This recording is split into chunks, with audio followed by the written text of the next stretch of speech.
तो हम व्यासपीठ से आपको वचन दे रहे हैं, आप संपूर्ण रिद्धि सिद्धि से युक्त हो जाएंगे। आपको अपने जीवन में किसी वस्तु का अभाव नहीं रह जाएगा। आप करके देखो, प्रत्यक्ष चमत्कार। अब हम व्यासपीठ से कहें तो आप लोग कहेंगे कि आप क्या बोल रहे हैं, और इस प्रकार की अनुभूतियां सबके सामने बोलनी भी नहीं चाहिए। और फिर देखो, आपके जीवन में पद पद पर चमत्कार होने लग जाएंगे, अनहोनी घटनाएं होने लग जाएंगी। उन अनहोनी घटनाओं को ही लोग चमत्कार कह देते हैं। गो सेवा कभी व्यर्थ नहीं जाती है, कभी व्यर्थ नहीं जाती।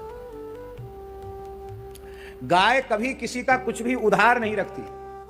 आप अत्यंत श्रद्धा पूर्वक गाय की सेवा करें, आप एक मुट्ठी गाय को खिलाएंगे, आपको 1000 मुट्ठी मिलेगा। आप करके देख लो। कोई भी व्यक्ति बाजार में जाकर मिट्टी की हंडी खरीदता है तो उसको ठोक बजाकर देखता है कि टन्न टन्न बोल रही है कि झन्न झन्न। टन्न टन्न बोले तो रुपया देता है, और झन्न झन्न बोले तो कहीं न कहीं से ये फूटी है, इसमें छिद्र है, फिर वो मिट्टी की हंडी नहीं खरीदता। अरे मिट्टी की हंडी भी ठोक बजाकर खरीदी जाती है। गौ माता और ठाकुर जी हमको ठोक बजा के देखते हैं। ये केवल लोभी लालची स्वार्थी तो नहीं है, थोड़ी विपत्ति डाल के भी इस पे देखते हैं, ये इस क्षण में भी गौ सेवा करता रहता है क्या, ये ठाकुर जी देखते हैं। और जब आप यह इस निश्चय पर पहुंच जाएंगे कि हम अपने आप को बेच कर भी गौ सेवा कर दें तो भी कम है, इस निश्चय पर आप पहुंच जाएंगे, चाहे हमारा घर बिक जाए, मकान दुकान बिक जाए, हम खुद बिक जाएं भरे बाजार में, पर हम गौ सेवा से मुख नहीं मोड़ेंगे। इस निष्ठा से आप गौ सेवा करेंगे तो हम व्यासपीठ से आपको वचन दे रहे हैं, आप संपूर्ण रिद्धि सिद्धि से युक्त हो जाएंगे।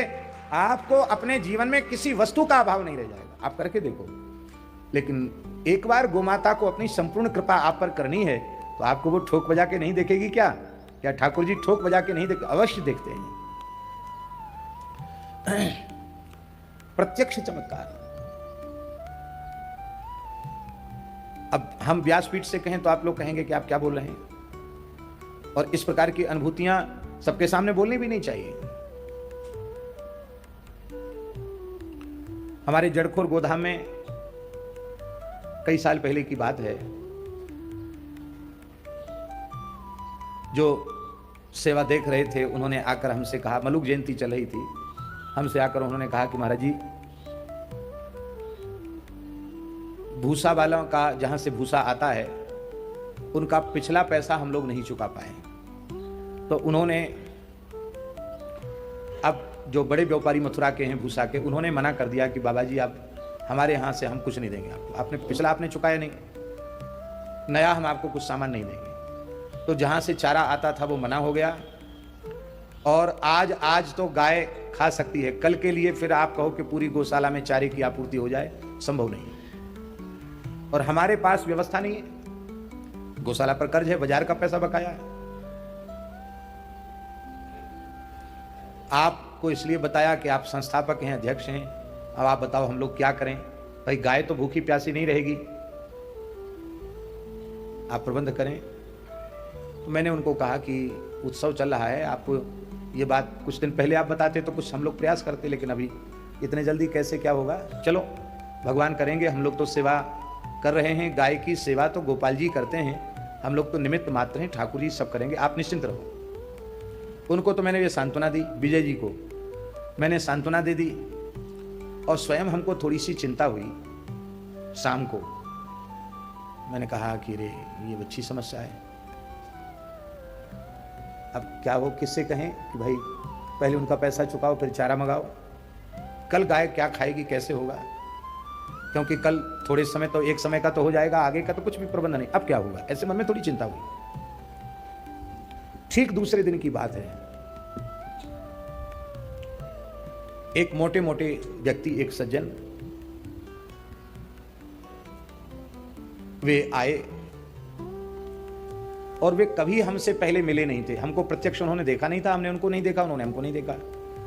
ऐसी कथाओं के माध्यम से कथा सुनते थे, कथाओं के माध्यम से उनकी श्रद्धा थी। वे सज्जन आए, आकर के उन्होंने कहा कि मैं बहुत जरूरी कुछ बात आपसे करना चाहता हूँ। तो कथा के बाद हम अपने निवास पर जा रहे थे ऊपर कक्ष में, तो उस समय थोड़ा उपयुक्त समय नहीं होता, कथा के बाद फिर कुछ शरीर का धर्म होता है, कम से कम आधा घंटे तो विश्राम मिलना चाहिए कि नहीं। लेकिन वो व्यक्ति बड़े आर्त थे, तो मैंने कहा चलो साथ गए।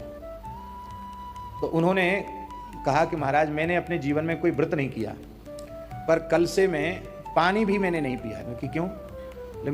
गर्मी में होती है मलुक जयंती, बैसाख महीना में। बोले मेरी जवान सूख रही है, लड़खड़ा रही है, थोड़े चक्कर भी आ रहे हैं। कि क्या बात है, क्यों आपने ऐसा निश्चय किया? उन्होंने कहा पता नहीं क्यों, कल मेरे मन में पहली बार एक भावना जगी।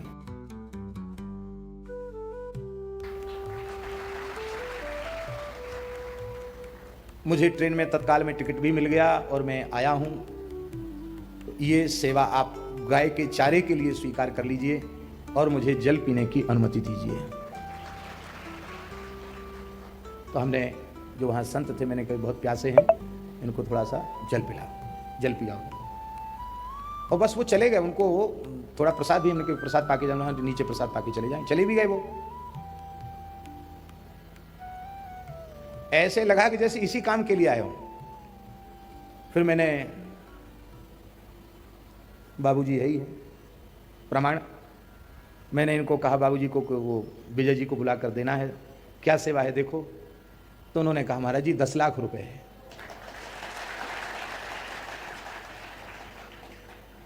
तुरंत मैंने विजय जी को बुलाया, मैंने कहा उठा ले जाओ, पहले तो जो चारे का पुराना बकाया है वो भी दो और नए चारे का तुरंत लदवा करके गौशाला भेजो।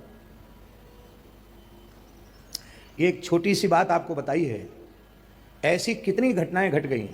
ये अहंकार मत करो हम गो सेवा करते हैं। गो सेवा स्वयं गोपाल जी करते हैं, भगवान करते हैं, गोविंद करते हैं।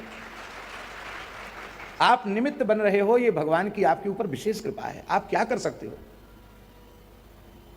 ठाकुर जी बहुत कृपा करते हैं।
टिकट भी मिल गया और मैं आया हूं। तो ये सेवा आप गाय के चारे के लिए स्वीकार कर लीजिए और मुझे जल पीने की अनुमति दीजिए। तो हमने जो वहाँ संत थे, मैंने कही बहुत प्यासे हैं, इनको थोड़ा सा जल पिलाओ, जल पियाओ। और बस वो चले गए। उनको थोड़ा प्रसाद भी हमने, प्रसाद पाके जाना, हाँ नीचे प्रसाद पाके चले जाएं। चले भी गए वो।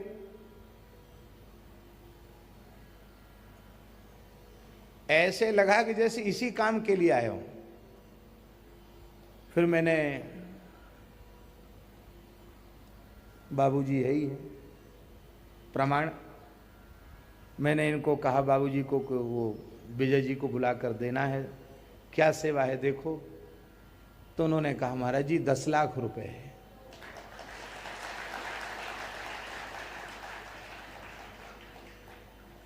तुरंत मैंने विजय जी को बुलाया, मैंने कहा उठा ले जाओ, पहले तो जो चारे का पुराना बकाया है वो भी दो और नए चारे का तुरंत लदवा करके गौशाला भेजो। एक छोटी सी बात आपको बताई है, ऐसी कितनी घटनाएं घट गई। ये अहंकार मत करो हम गौ सेवा करते हैं, गौ सेवा स्वयं गोपाल जी करते हैं, भगवान करते हैं, गोविंद करते हैं। आप निमित्त बन रहे हो, ये भगवान की आपके ऊपर विशेष कृपा है, आप क्या कर सकते हो। ठाकुर जी बहुत कृपा करते हैं।